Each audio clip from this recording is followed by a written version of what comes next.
Желі қолданушыларының айтуынша, ақш президенті Джо Байден Рим папасы Францискті танымал афроамерикандық бейсбол ойыншысы деген мыс. Сонымен қатар Байден Рим папасын афроамерикандықпен шатастырды. Енді желіде тараған видеоға назар аударайық.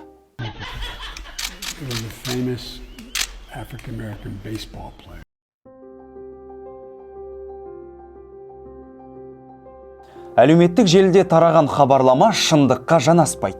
Себебі Байден желіде айтылған Рим папасын бейсболшымен шатастырған жоқ.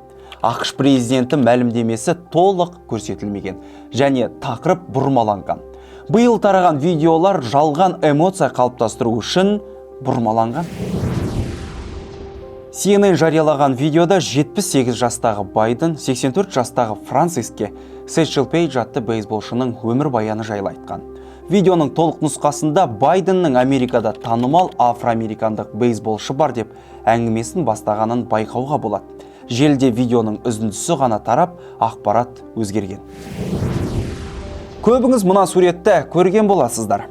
Бұл фото ағылшын тіліндегі New York Post, Independent, Sky News секілді медиада, сонымен қатар ресейлік Российская газета Москва 24 сайтында да жарияланған. Барлығының айтып жатқаны бір, Байден ауамен амандастымыз. Тіпті кейбір медиада арнайы маманнан Байденнің әрекетін түсіндіруді сұраған журналистер де бар. Желіде тараған видео немесе фото дұрыс түсіндірілмеген. Видеоның толық нұсқасында басқа ракурстан көруге болады. Видеоның басқа қырынан көріп алсақ.